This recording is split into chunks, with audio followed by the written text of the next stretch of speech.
श्री उमामहेश्वराभ्यां नमः। त्र्यंबकं गौतमी तटे। संतों के प्यारे प्यारे नन्हे मुन्नों को राम राम। बच्चों, हमने 9 ज्योतिर्लिंग की यात्रा कर ली। अब हम महाराष्ट्र के नासिक जिले में त्र्यंबकेश्वर महादेव ज्योतिर्लिंग की यात्रा पर चल रहे हैं और वहाँ के ज्योतिर्लिंग का महत्व सुनेंगे। यह कथा सिर्फ महादेव के ज्योतिर्लिंग की नहीं है, परंतु माँ गंगा के धरती पर पुनः अवतार की भी है। ये कथा इस प्रकार है। एक बार महर्षि गौतम के तपोवन में रहने वाली ब्राह्मण पत्नियों ने उनको अपमानित करने के उद्देश्य से अपने पतियों द्वारा गौतम ऋषि से निर्बल गाय की हत्या करवा दी, जिससे उन पर गौ हत्या का पाप लग गया। गौतम ऋषि ने गौ हत्या के पाप के प्रायश्चित और शुद्धि के लिए ब्राह्मणों से उपाय पूछा। तब ब्राह्मणों ने उनको ब्रह्मगिरि पर्वत की परिक्रमा करने को कहा और गंगा जी को ला करके 1 करोड़ पार्थिव शिवलिंग की गंगा जल से पूजा करने के लिए कहा। ब्राह्मणों ने जैसा कहा, गौतम ऋषि ने वैसा ही किया। ऋषि की आराधना से प्रसन्न होकर भगवान शिव वहां प्रकट हो गए और उन्हें वर मांगने को कहा। गौतम ऋषि ने उनसे गौ हत्या के पाप से मुक्त होने का वर मांगा। भगवान शिव जी ने कहा, तुम सदा सर्वदा निष्पाप हो।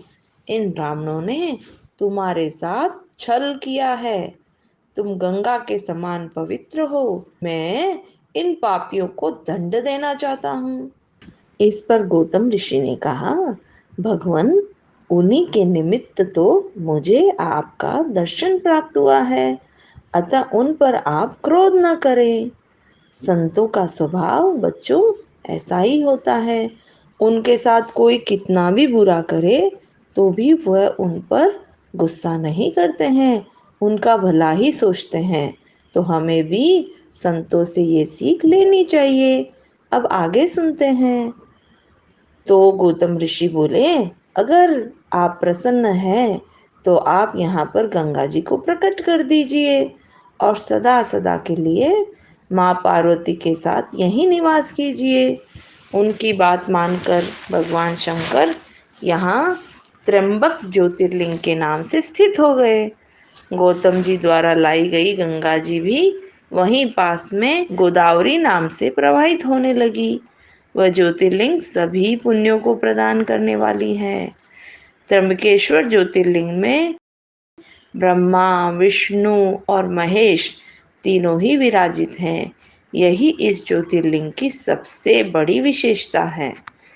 पूर्णिमा और महाशिवरात्रि के समय त्र्यंबकेश्वर महाराज के पंचमुखी सोने के मुखौटे को पालकी में बिठाकर गांव में घुमाया जाता है।